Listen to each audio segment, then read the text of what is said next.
The year was 1431, and the town of Sighisoara in Transylvania was wrapped in winter's breath. Snow fell like ash from an unseen fire, cloaking the wooden rooftops in silence. Inside a modest fortress house, a child was born beneath the sign of the dragon. His father, Vlad II Dracula, bore the emblem of the Order of the Dragon, a Christian brotherhood sworn to defend Europe against the encroaching Ottoman tide. For this oath, he carried both prestige and peril. And for his second son, named Vlad, the weight of that dragon would become a destiny written in iron and blood. Childhood in Wallachia was not the gentle age of toys and lullabies. It was a classroom where the lessons were whispered warnings and every corridor smelled of steel.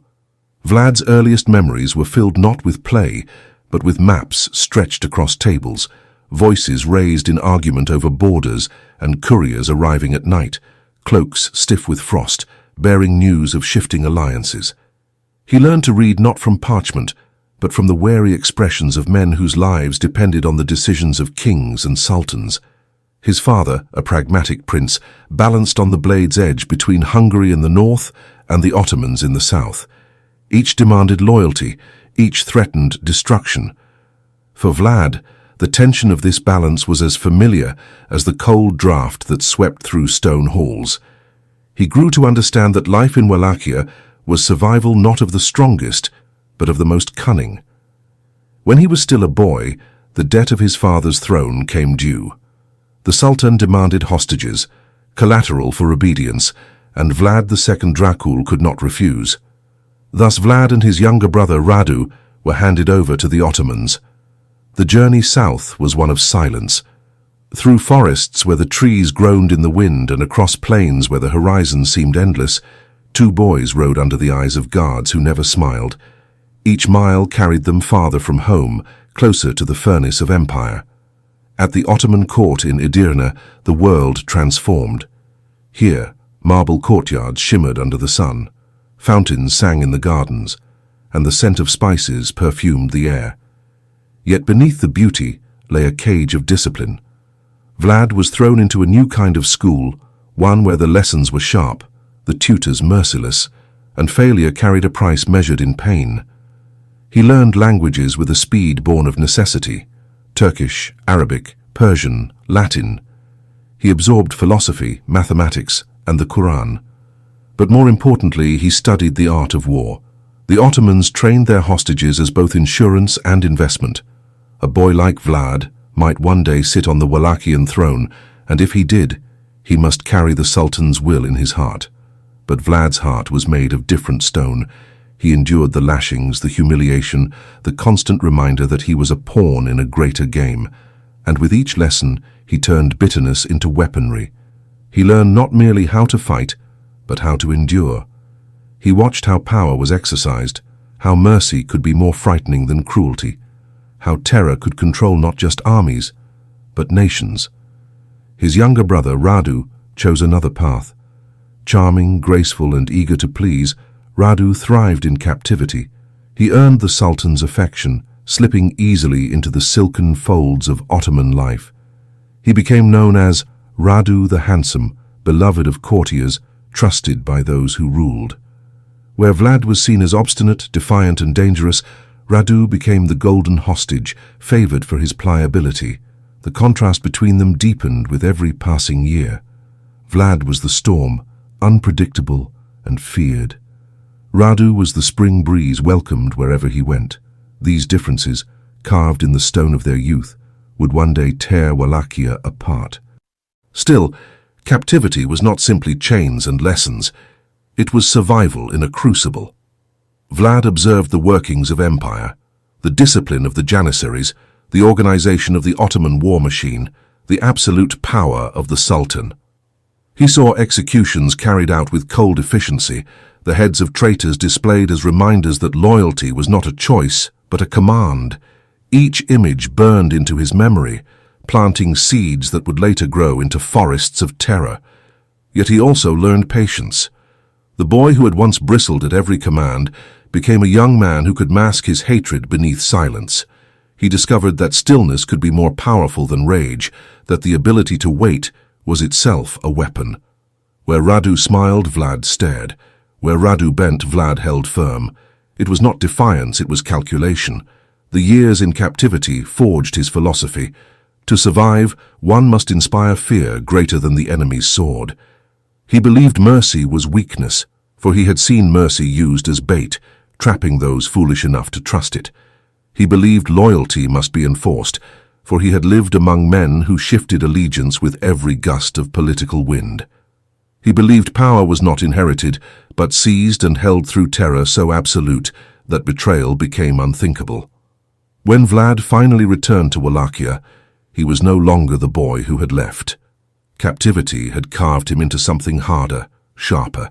He carried within him the cold gaze of the Ottomans, the discipline of their armies, and the bitterness of a hostage who had endured humiliation without breaking. He had walked among empires and learned their secrets. Now he would use those lessons not to serve them, but to stand against them. And yet, the memory of captivity never left him. It haunted his decisions, sharpened his cruelty, and gave him a lifelong hatred of betrayal. The child who had once been collateral returned as a man determined to ensure that no one would ever use him as a pawn again. Wallachia would not be collateral. It would be a kingdom ruled by fear, welded together with iron, and defended with stakes. When Vlad returned to Wallachia, he did not come home to a throne. He came home to ashes, betrayal, and the memory of a brother buried alive. His father had been murdered by the boyars who claimed to serve him. His elder brother Mircea had been blinded with red-hot iron stakes and buried alive by Hungarian allies turned executioners. The throne of Wallachia was not a crown waiting for his head. It was a battlefield carved into wood and steel. For a time, Vlad lived in exile, wandering the fractured courts of Moldavia and Transylvania. He carried himself like a shadow, silent, watchful, absorbing lessons that others overlooked. In Moldavia, he learned that loyalty was never free. In Transylvania, he learned that men would follow a commander who promised victory, even if it came wrapped in blood. Each exile was not a defeat, but a forge. He was sharpening himself on the whetstone of survival. By 1456, opportunity arrived like a storm breaking the horizon.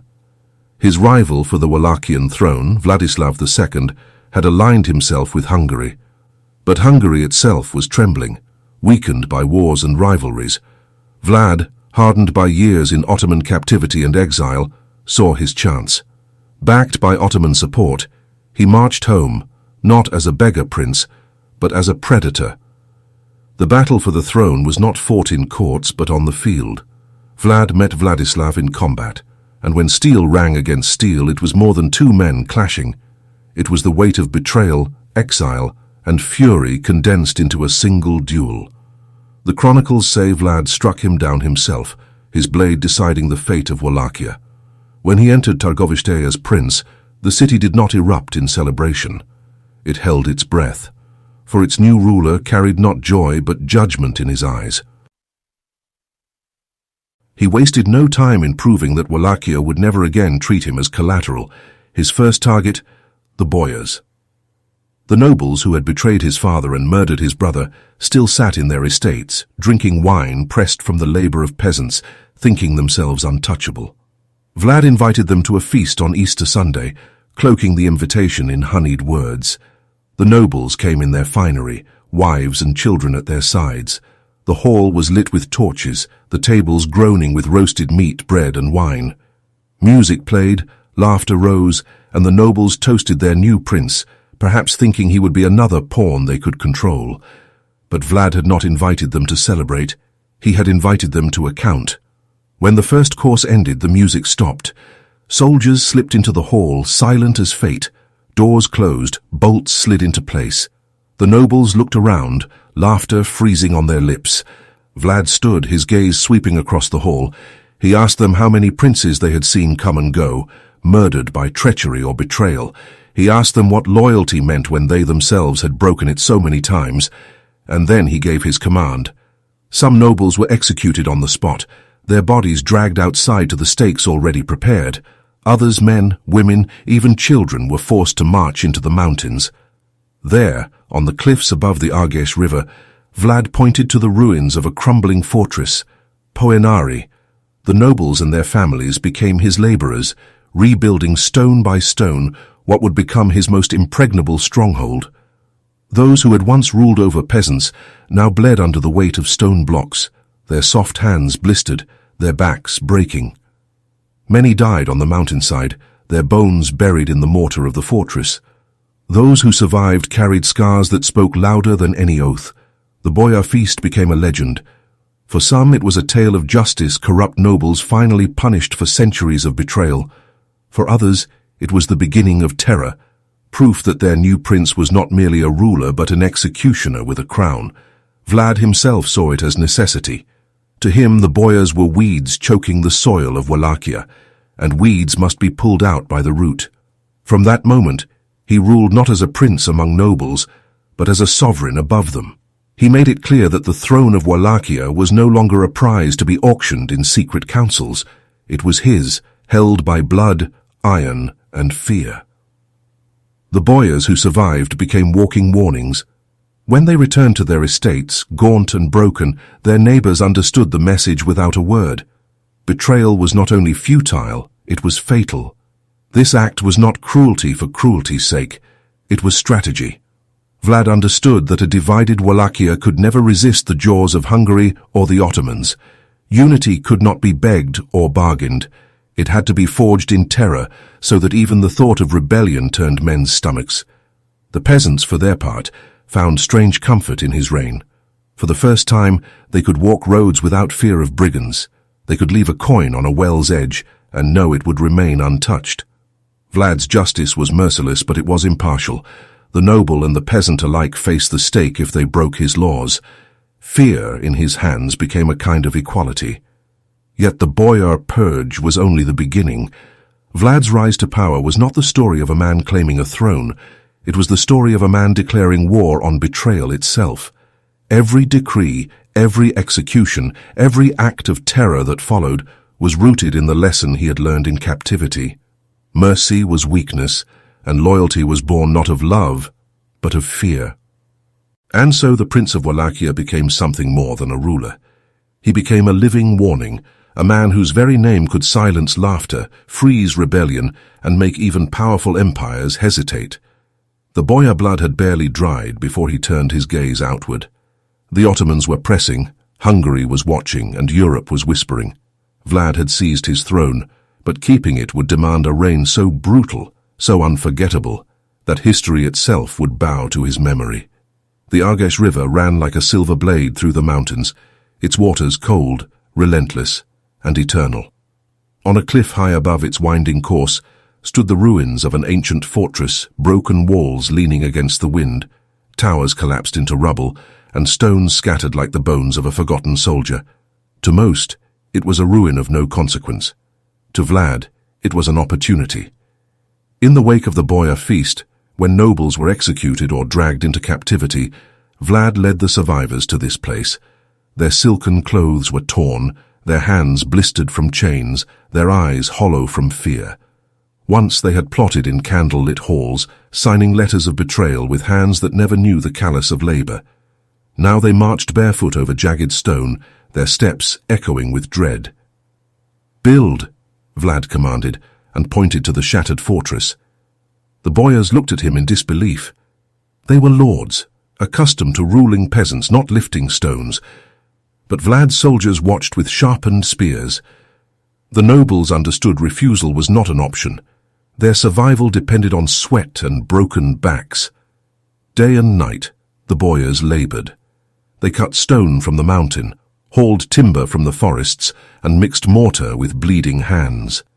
The mountain itself seemed to mock them, its winds carrying away their curses, its slopes swallowing their dead. Many perished from exhaustion, their bodies buried beneath the very foundations they helped raise. For Vlad, this was more than punishment. It was transformation. Each stone set in place was a testimony to his power. Each scar carved into noble flesh a reminder that the old order was gone. The fortress rose as both a defense and a monument to terror, a crown of stone built on the suffering of those who had once ruled. Poinari was no ordinary fortress. Its position on the cliffs made it nearly impregnable. From its towers, Vlad could watch the valley for miles, see invaders long before they reached Wallachia's heartland. Narrow paths snaked upward, easy to defend, impossible to assault with large armies. With each wall rebuilt, with each tower restored, Poenari became not just a stronghold, but a symbol. The prince who had once been a hostage was now the master of his own prison, one that no empire could so easily breach. The boyars who survived the ordeal became living legends. When they returned home, they carried with them bodies bent by labor and eyes hollowed by terror. Their neighbors listened as they spoke of days without rest, of nights when the mountain wolves circled their campfires, of comrades who collapsed under the weight of stones and were left to rot in the mortar. These stories spread faster than any decree, serving as warnings written in flesh. Peasants, too, whispered of Poenari. Some saw it as divine justice the mighty brought low, punished for their treachery. Others saw it as proof that their prince ruled not with compromise, but with an iron will that spared no one, noble or commoner alike. In taverns and markets, they spoke of the fortress as if it were alive, its stones soaked in the sweat and blood of those who had defied Vlad. To foreign eyes, Poenari was a mystery. Ambassadors and spies carried tales back to Hungary, Saxony, and even to the Ottoman court. They spoke of a fortress rising from ruin, not built by hired craftsmen, but by nobles forced into labor as penance for their betrayal. Some dismissed the stories as legend. Others shuddered at the thought of a ruler who could transform disloyalty into the very foundation of his power. For Vlad, Poenari was more than stone and strategy. It was a mirror of his philosophy. A broken fortress could be restored, just as a broken principality could be reforged, but both required sacrifice and fear. Mercy could not raise walls. Compromise could not secure a kingdom. Only unyielding will could carve order out of chaos. Legends soon grew around the fortress. Some said Vlad lived there more than in Târgoviște, preferring its isolation and its commanding view of the valley. Others claimed prisoners were kept in its dungeons, their voices lost to the winds. Still others whispered that he stood on its walls at night, gazing toward the Ottoman border, his eyes glowing in the torchlight, like a predator awaiting its prey. Centuries later, when Poenari fell again to ruin, villagers still called it the Castle of Vlad. They told travelers it had been built not only with stone, but with vengeance. Even in decay, it stood as a monument to a ruler who understood that power must be carved in both stone and memory. But for Vlad, the fortress was not enough. It was only the beginning. With Poenari complete, he had secured his stronghold.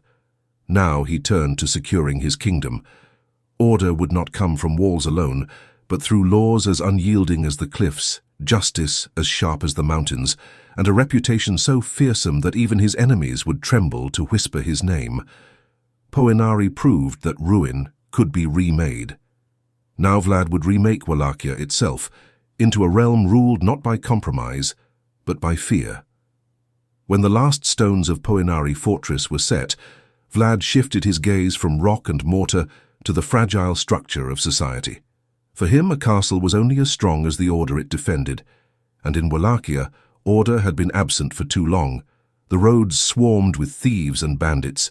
Merchants feared the highways, peasants feared their lords, and lords feared nothing at all, not the law, not the prince, not even God.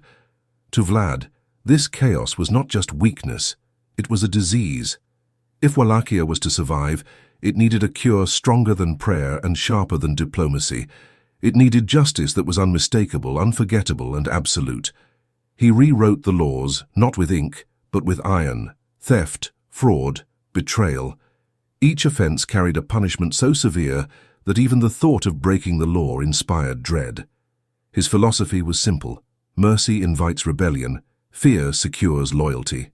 In his world, there were no second chances. One crime, one punishment. The people soon understood the stories, because Vlad wanted them to. In the town square of Târgoviște, he placed a golden cup at the edge of a public fountain. It glittered in the sunlight, tempting every passerby. Days passed, weeks, months. The cup remained untouched. Travelers from faraway lands stared in disbelief. A treasure in plain sight, yet no one dared claim it. Why? Because everyone knew the consequences of theft. And Vlad's judgments were not hidden whispers. They were public lessons.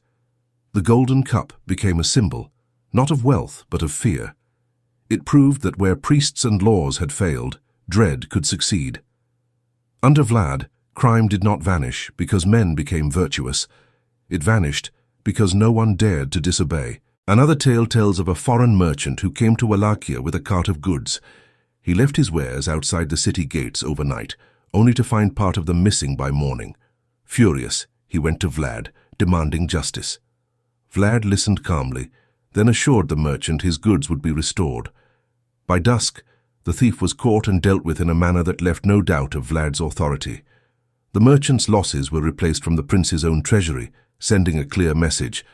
Under Vlad, justice would be absolute. The innocent would be protected, the guilty destroyed. Merchants began to trust Wallachian roads more than those in Hungary or Saxony. Trade flourished not out of goodwill, but because fear kept the highways safe. Vlad's justice did not stop at theft. He applied it equally to matters of morality. One story tells of a woman accused of betrayal. Summoned before Vlad and her husband, she faced a punishment so cruel that it became legend. To Vlad, punishment was not only justice, it was theater. Every act a warning, every judgment a lesson carved into memory. Perhaps the most infamous tale involved Ottoman envoys. They arrived at his court wearing turbans, as was their custom. When asked to remove them in respect, they refused, saying their law forbade it. Vlad smiled. If it was their law to never remove them, then he would ensure they never did. His command turned a diplomatic meeting into a chilling example of his unshakable will. This act shocked Europe and enraged the Ottomans, yet it revealed Vlad's philosophy. No custom, no culture, no empire would dictate terms in his hall. His word was law, and defiance carried consequences no one would forget. For all his cruelty, the peasants of Wallachia often remembered Vlad with grim respect. For once, their lives had value. A poor man's complaint against a noble could be heard without bias. One story tells of a peasant who stole because hunger drove him. Vlad punished the man, but also ensured the family was fed. Harshness and compassion, discipline and provision all were part of his rule. To the peasant, punishment was terrifying, but it was predictable. Unlike the boyars who had exploited them for centuries, Vlad's justice spared no one, highborn or low. His harshest punishments often fell on outsiders who disrespected his authority. Saxon merchants from Transylvania once tried to undermine Wallachian trade with unfair taxes and political plots. Vlad struck back with fire and iron, sending a message that echoed far beyond his borders.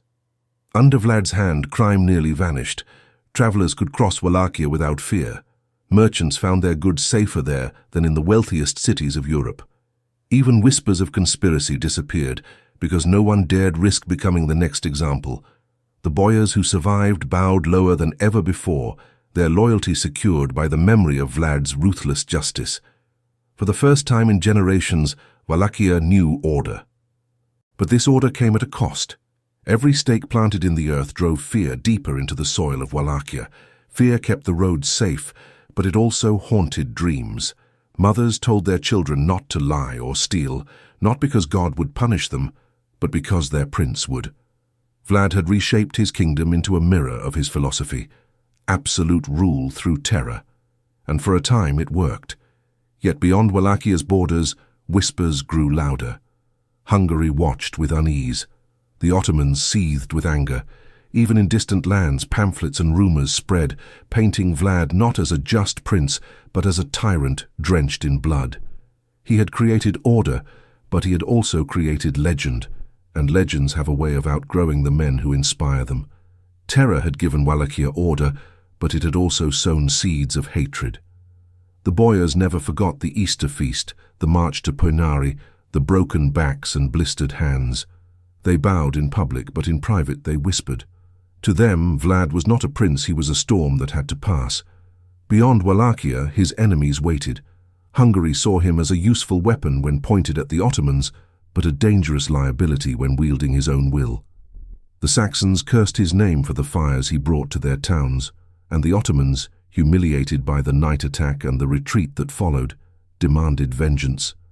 In this cauldron of enemies, betrayal became inevitable. Among the Ottomans, Vlad's younger brother Radu had risen in favor. Known for his beauty, charm, and pliant nature, he had earned the Sultan's trust. Where Vlad inspired fear, Radu inspired affection. The Ottomans offered him more than survival. They offered him the throne of Wallachia, if only he would serve their interests.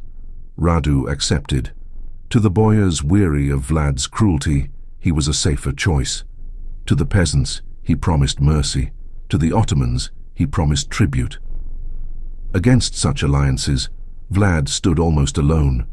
Seeking aid against the Ottoman threat, Vlad turned to Matthias Corvinus, the king of Hungary, but instead of help, he found betrayal. Matthias, pressured by politics and tempted by bribes, arrested Vlad and imprisoned him in Hungary. The chronicles describe him shackled, a prince reduced to a prisoner.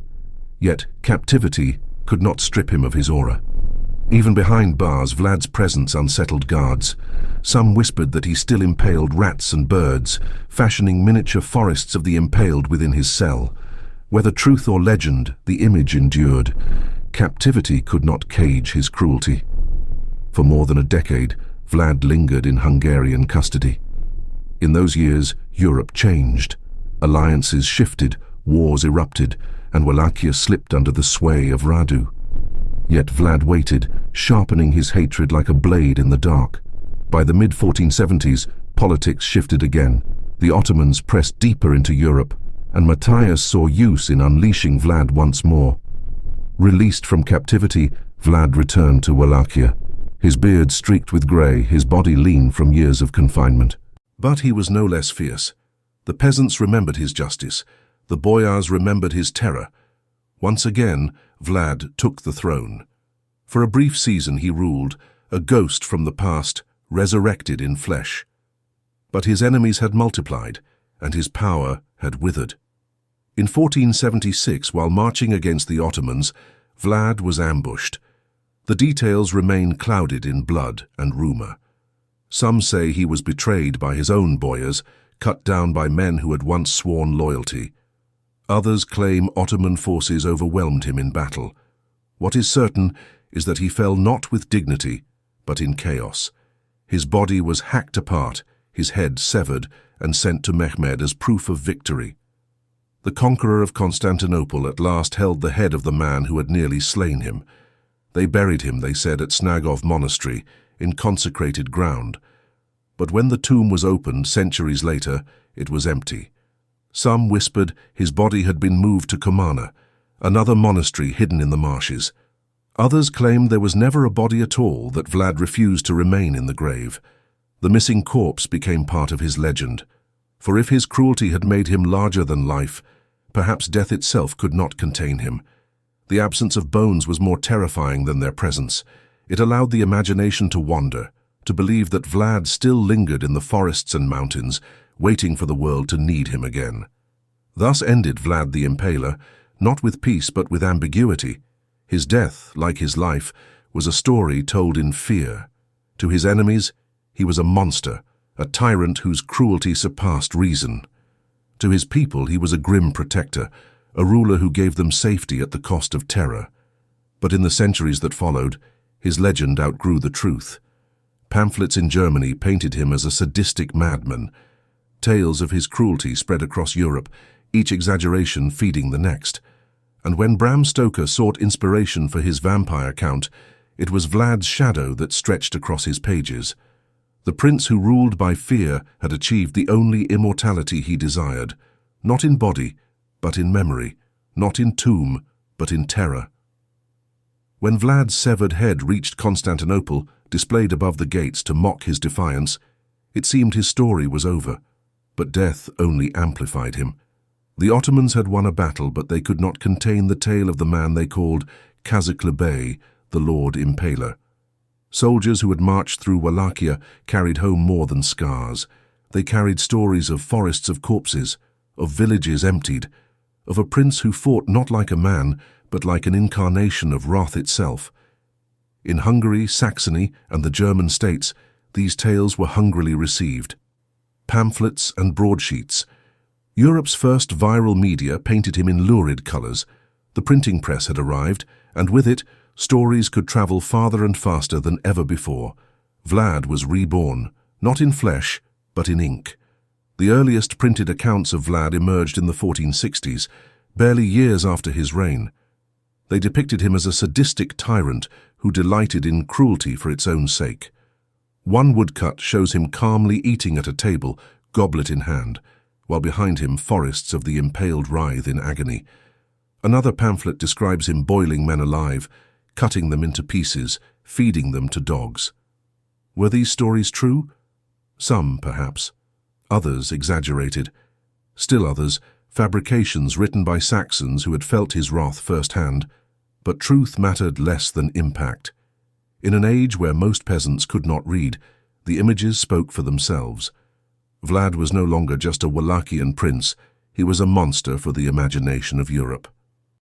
Yet not all saw him as evil. In Wallachia, Moldavia, and among some in Hungary, he was remembered differently. Peasants recalled that roads had been safe, markets fair, and thieves absent. Chronicles from Moldavia praised him as a defender of Christendom, a ruler who dared to resist the Ottomans when others submitted. Thus his legacy split into two paths. To the east and south, he was a demon. To his people, he was justice made flesh terrible. Yes, but protective. And this duality only fed the myth. A man both hero and monster was ripe for legend. Across the Carpathians, vampire folklore had deep roots. The strigoi, restless spirits of the dead, were feared to rise from graves to torment the living. Rituals developed to keep them down, staking corpses, burying them face down, or placing garlic and iron near the body. When Vlad's grave was found empty, the folklore sharpened around him. A man so cruel, so unrelenting, could not possibly rest in peace. His missing bones became evidence of his survival, or worse, his return. If peasants whispered that ordinary wrongdoers rose from the grave, how much more surely would a prince who had impaled thousands? Slowly, the historical Vlad merged with the spectral fears of the Carpathians. He was not just a man who had lived. He was a man who might never truly die. Centuries later, in the 19th century, an Irish writer named Bram Stoker searched for a villain. He read travelogues about Transylvania, its mountains, its folklore of wolves and restless dead. In the dusty stacks of the British Museum, he found references to a Wallachian prince called Vlad Dracula. The name struck him. Dracula from Dracul, the dragon, his father's title. To Stoker, it carried a dark, exotic resonance. He borrowed fragments of history, Vlad's cruelty, his wars against the Turks, the aura of terror that lingered and stitched them to the vampire myths of Eastern Europe. When Dracula was published in 1897, the fusion was complete. Vlad the Impaler had become Count Dracula, immortal Lord of the Night. The historical prince who had ruled with stakes became the eternal vampire who ruled with fangs. Stoker's novel turned Vlad into a global myth, but the foundations had been laid centuries earlier. The pamphlets of Saxon merchants, the whispers of peasants, the missing grave, the forests of the impaled, all these fragments merged into a single story too powerful to fade. Today, tourists climb the ruins of Ponari, calling it Dracula's castle. Films, novels, and television shows reinvent him endlessly. Yet beneath the cape and the fangs lies the shadow of a real man, a prince who wielded terror not as legend, but as policy, a ruler whose cruelty reshaped his land, whose justice was as sharp as the stake, whose name still makes the world shudder. Vlad Dracula, the Impaler, the man, the myth, the monster. But the story does not end with Stoker's novel. For beyond Vlad, beyond pamphlets and Gothic fiction, lie the deeper roots of vampire mythology itself. Myths older than Wallachia, stretching back through Eastern Europe, Greece, even Mesopotamia. Stories of the dead refusing to stay buried, of blood as life, of rituals meant to hold the darkness at bay. In Part 3, we step beyond Vlad. We journey into the folklore of vampires, tracing the myths that made Count Dracula possible. From the strigoi of Transylvania to the vrikolikas of Greece, from plague pits to midnight rituals, we uncover the true dark history of the vampire.